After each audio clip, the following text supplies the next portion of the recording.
Esta semana será toda ela uma semana especial, em que eu vou tentar responder às perguntas que vocês mandam pelos comentários. Eu sou Yair Alon e esse é o Zoar Diário.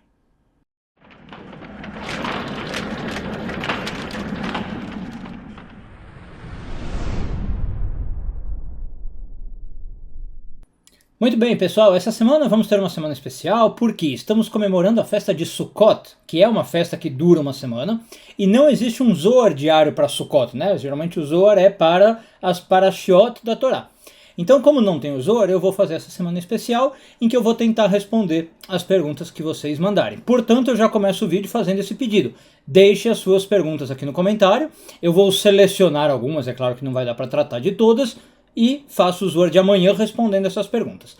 Mesmo as perguntas que eu não responder no vídeo, eu vou fazer o máximo para poder responder por escrito, tá bom? Então vai ser uma semana de interação com vocês.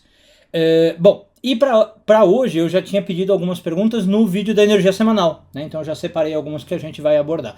Eu só não sei se eu que não fui claro e tal, mas aí agora eu esclareço. As perguntas não precisam ser sobre o Sukkot, tá bom, pessoal? A semana é sobre o Sukkot, mas a ideia é que vocês possam perguntar sobre qualquer assunto de Kabbalah, né? Claro, mas não precisa ser Sukkot, tá bom? Por que eu digo isso? Porque a primeira coisa que me surgiu, né, quando eu fui ver os comentários de vocês, muitas perguntas sobre o Sukkot. Então eu quero começar até abordando isso, porque olha só, apareceu pelo menos 4 aqui que eu achei, ou 5 sobre isso. Renan Jimenez pergunta para a semana, qual o simbolismo das 4 espécies? Ilza Jordão, né, falou a mesma coisa, pode explicar as 4 espécies? Fátima Maria Natter falou, quer saber a reza da especiaria das festas em Sukkot, né, perguntou se tem algum salmo. A Vanessa Moura Kraus perguntou algo sobre a sucá, se pode fazer com parede de tecido, e qual a reza das 4 espécies. A Cida Oliveira, falar das 4 espécies. Bom, então, vamos lá, primeiro assunto é esse aí. Primeira coisa que eu diria, tem um vídeo meu, eu acho que de 1 ou 2 anos atrás, que é da energia semanal de Sukkot também, e que eu falei mais aprofundadamente de 4 espécies, tá?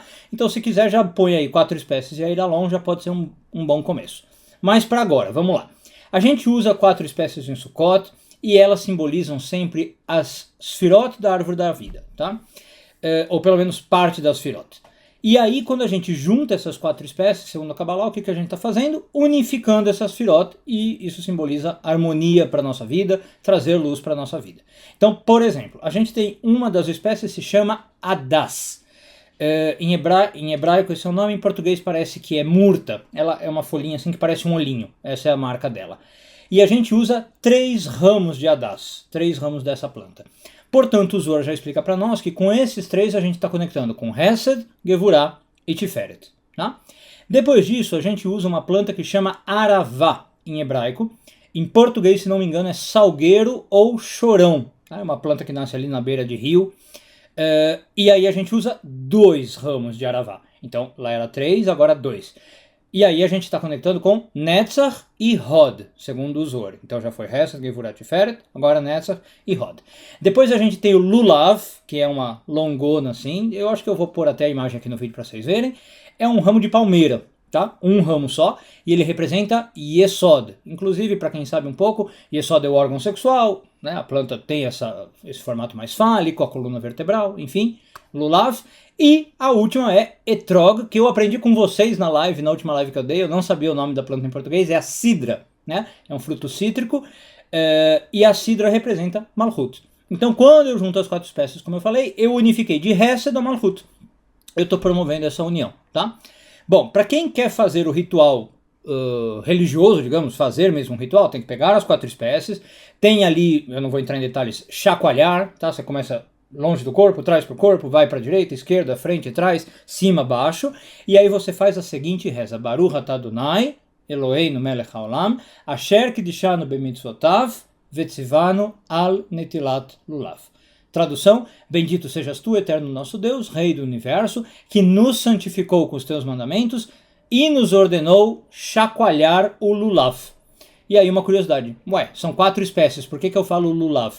O lulav representa todas, tá? É o termo genérico para a gente falar de todas, pelo tamanho dele, tem alguns significados aí, então eu não preciso citar as 4 espécies, eu falo que nos ordenou chacoalhar o lulav, e isso já inclui todas elas, tá bom? Muito bem, agora, saindo então das perguntas de Sukkot, vocês mandaram algumas outras que eu queria abordar aqui. Espero que o vídeo não fique muito longo, mas também se ficar longo, se ficar chato, você corta, você para e vai fazer outra coisa. Mas vamos lá, eu selecionei algumas perguntas que eu achei bacana. Começando com Samuel Augusto. Muita gente me pergunta isso. Para ler o Zohar, devo começar do primeiro ou pode ser fora de sequência? Totalmente pode ser fora de sequência, tá? O Zohar, como eu estava falando, né, até agora há pouco, é por paraxá da Torá. Então não tem uma continuidade, não é um romance, né, não é uma história. Então agora nós estamos lendo, por exemplo, uma porção, agora não que é Sukkot, mas daqui a pouco vamos começar a porção de Bereshit, você lê o Zohar Bereshit. Até pouco tempo atrás estavam em alguma porção de Deuteronômio, você pode ler o Zohar da porção de Deuteronômio, você pode pegar de qualquer parte, tá? E ele vai te dar ensinamentos sobre aquela paraxá. Então não precisa ser do primeiro, não precisa ser em sequência. Pergunta que a Bárbara Santos manda. Bom, ela fala que explicação maravilhosa sobre a festa que eu falei, que é justamente Sukkot, e aí ela faz uma pergunta que eu achei curiosa, né? Também, e muita gente pergunta: existe alguma reza ou meditação cabalística para superar aspectos negativos no mapa astral? Eu achei curiosa porque, assim, não existe reza ou meditação, Bárbara, mas existem jeitos de a gente superar negatividades do mapa astral. Basicamente o que a gente faz é usar Kabbalah prática, tá? Então a gente prefere fazer algum ritualzinho ou algum amuleto, acho que esse é até mais famoso, para cortar esses aspectos negativos. Então, muito resumidamente, vamos supor que você faz um mapa astral e vê que o Saturno lá está causando muito problema na vida da pessoa, ele está aflito, ele está mal colocado, com aspectos negativos. Você pode fazer um amuleto de Saturno para melhorar essa energia saturnina. Tá?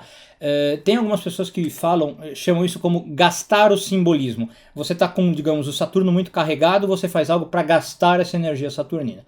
Mas basicamente é isso, não tem reza ou meditação, você tem rituais ou, mais comumente, um amuleto para ajudar, tá bom? Então é Kabbalah prática, é uma segulá. Se você viu a live de segulot, é um tipo de segulá que a gente usa. Depois, essa eu também achei muito interessante, por isso que eu marquei. A Danúbia faz ali uns agradecimentos, que o Eterno abençoe a todos, tal, para montar as cabanas, e aí no finzinho ela pergunta: Rav Yair, a pergunta é, para uma pessoa sem par, que há anos está só, a reza pode alcançar os objetivos? Já ouvi dizer que é preciso ter um marido para isso. E eu achei curioso, Deus nos livre, né? Se fosse assim, preciso ter um marido para minha reza ser atendida. Eu não sei se alguém te falou isso da Núbia, mas se falou, essa pessoa devia, eu não vou falar ser punida, né? Mas devia pelo menos fazer uma auditoria com essa pessoa. De onde que vem essa ideia? Seria um mundo muito injusto, né? Deus nos livre. Precisar de um par ou de um marido, no caso de mulheres, para que a reza seja ouvida. Não, de modo algum. Claro que a reza é ouvida mesmo por solteiros, tá? Não precisa estar casado para isso. Pergunta 5 do Edson Gilmar Schwingel. Boa noite. Espaço e tempo é uma ilusão, já que segundo a Kabbalah, presente, passado e futuro é uma coisa só. Tem como fazer um comentário sobre o assunto? Eu achei legal também essa pergunta, porque assim, tem uma frase do Einstein que eu adoro. Eu sou uma das pessoas que eu sou fã, é o Einstein. E ele falava assim: sim, o tempo é uma ilusão, mas é uma ilusão bem persistente, né?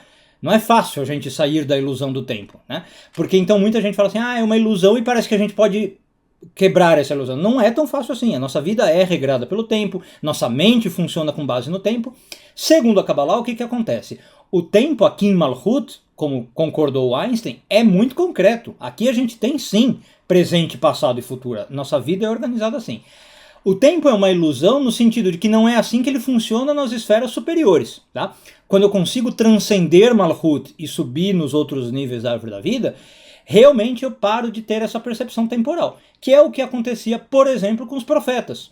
Por que um profeta consegue ver o futuro? Porque ele não está trabalhando em Malchut. Ele vai para um nível superior, onde não existe mais essa divisão temporal, e aí se aplica o que você falou, né, Edson? Presente, passado e futuro é uma coisa só. Então cuidado com essa ideia de que é uma ilusão. É uma ilusão, mas bem real, bem persistente. E superá-la não é fácil, mas você superaria indo para essas outras Sfirot, né? Que seria expandindo sua consciência, usando sua mente com outra dinâmica, não essa que rege aqui Malchut, tá? Espero que tenha ficado claro. Marcos Rissato perguntou uma coisa também bem bacana. Muita gente me pergunta e é talvez até um conceito errado. Acho que muita gente tem esse conceito. Por favor, esclareça sobre a questão de rezas terem que ser feitas em hebraico, para que possam ser ouvidas e atendidas pelo plano espiritual. Esse é o conceito errado, tá, Marcos? Bom, deixa eu acabar. Procede que os anjos, excetuando Gabriel, só entendem o hebraico? Então, o conceito errado. Não é que precisa ser hebraico, tá bom? A gente diz na Kabbalah que talvez é preferível. A gente acredita que o hebraico tem uma força por si só, uma energia especial que você talvez não encontre em outros idiomas. A Kabbalah defende isso. Mas não é de modo algum obrigatório que você use o hebraico para reza, tá? É muito mais importante, por exemplo, que você consiga saber o que você está falando ou ponha intenção nas palavras. Então o que eu estou querendo dizer? Não adianta fazer a reza em hebraico e você nem sabe o que você está falando, né? É preferível fazer em português e entender. E aí você tem mais kavaná, você tem mais intenção. Então, o hebraico é legal por ser uma língua especial, com uma energia diferente das outras línguas. Mas se eu posso rezar em qualquer língua, o que importa é o que vem do coração, o que importa é a minha intenção. E a reza é atendida de qualquer modo. Afinal de contas, ela vai para quem? Para o Criador. E o Criador entende todos os idiomas, né? Agora, a pergunta que você também coloca, Marcos, é bem interessante. Marco, desculpe. O Midrash conta para nós isso. Realmente, os anjos só entendem hebraico. Tá? Então, tirando o Gabriel, como você também bem colocou. Se é alguma coisa que está envolvendo o anjo, e aí eu não vou entrar em detalhe, mas se for alguma coisa, por exemplo, de Kabbalah prática, que eu vou invocar anjo, eu teria que usar hebraico. Não tem como, os anjos não conhecem outros idiomas. Curiosidade, aliás. Tem uma reza que a gente faz, né, diariamente, para quem segue o judaísmo e tal, que se chama Kaddish. Na verdade, tem vários tipos de Kaddish. É uma reza feita em aramaico. Tá? E justamente um dos motivos pelos quais isso ocorre, né, segundo a Kabbalah, é que a gente faz essa reza em aramaico porque ela tem uma energia tão grande, que eu não quero que os anjos percebam essa energia. Então eu faço em aramaico, que os anjos não entendem nada do que eu estou dizendo. Em especial os anjos negativos. A Kabbalah explica que se eu fizesse o Kaddish em hebraico, eu despertaria tanta luz, ou soltaria tanta luz, que poderia ser ruim para mim. Eu poderia ser atacado pelos clipot, pelos anjos negativos. Então a gente faz em aramaico. É até uma forma de proteção, né? Então Deus acaba entendendo a reza, né? Porque entende todas, e os anjos ficam sem saber o que a gente está falando, certo? Muito bem. Próxima pergunta. Marco Antônio Machado Teixeira. Yair, por que todo filho de mulher judia é considerado judeu diretamente e no caso masculino nem sempre? Essa eu pus porque também é uma curiosidade histórica que muita gente não sabe.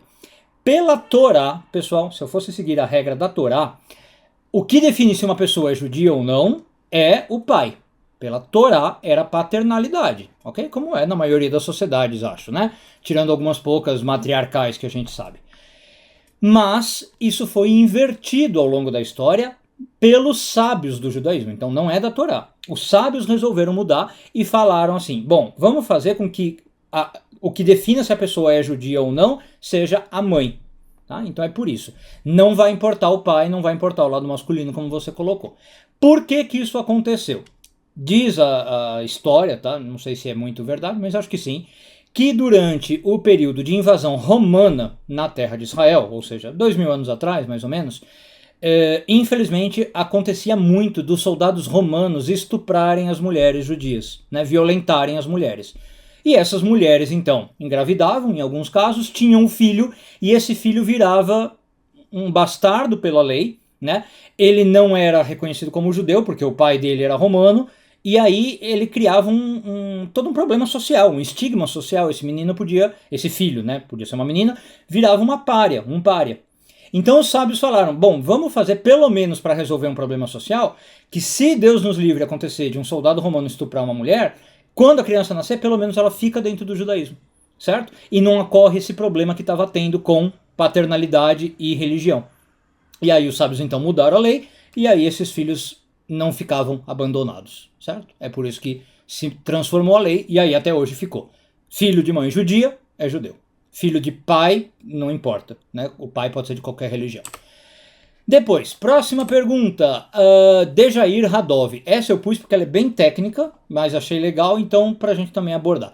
Dejair Radov pergunta, as Sfirot são 10, porém dentro dos atributos existem mais 10, e dentro dessas mais 10, exato. Chegaria um número finito para cada Sfirot ou infinito? Só uma pequena correção, Dejair, para cada Sfirá, tá? O singular, Sfirá. E a resposta é infinito.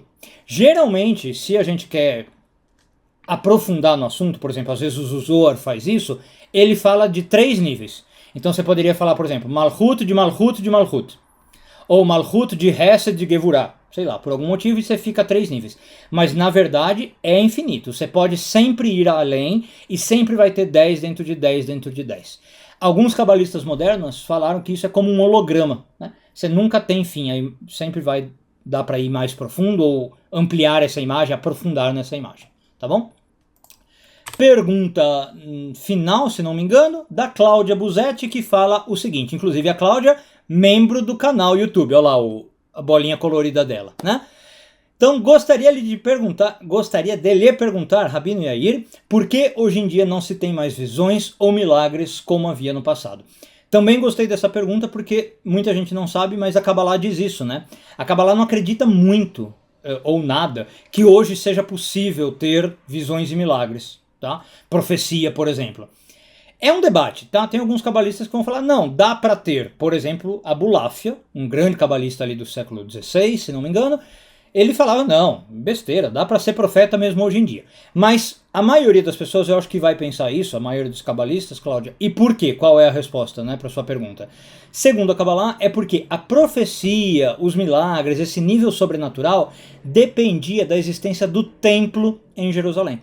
Então, quando o templo foi destruído, a gente teve 2 destruições. A segunda foi no ano 70, né, da Era Comum, então, mais ou menos 1930 anos atrás. Quando o templo foi destruído, parou a profecia, parou os milagres tão revelados. É como se a presença divina ficasse mais afastada da terra e a gente começou a ter uma existência mais mundana e com menos espiritualidade nesse sentido. Tá? E aí a Kabbalah então desconfia de gente que vem falando, olha, eu tive uma visão, eu sou um profeta de Deus, eu ouço a voz de Deus, ou vem cá que eu vou fazer um milagre. Né? E aí o judaísmo depois disso sempre também desconfiou no sentido, olha, se alguém aparecer falando dessas coisas, cuidado, não é assim, né? Você não deve aceitar de primeira, você tem que ter certos requisitos para ver se é um cara verdadeiro, se não é um charlatão, e na maioria dos casos não acontece. A gente acredita que é mentira, que é charlatanismo, que não funciona, certo? Então é isso, pessoal. Espero que tenham gostado desse primeiro dia da semana especial. Não deixe de deixar as suas perguntas aqui nos comentários, eu vou selecionar algumas, quem sabe a sua aparece no vídeo de amanhã. Mas lembrando, mesmo que não apareça no vídeo, eu respondo por texto, tá bom? Muito obrigado pelo carinho, um beijo grande a todos, um ótimo dia e tudo de bom.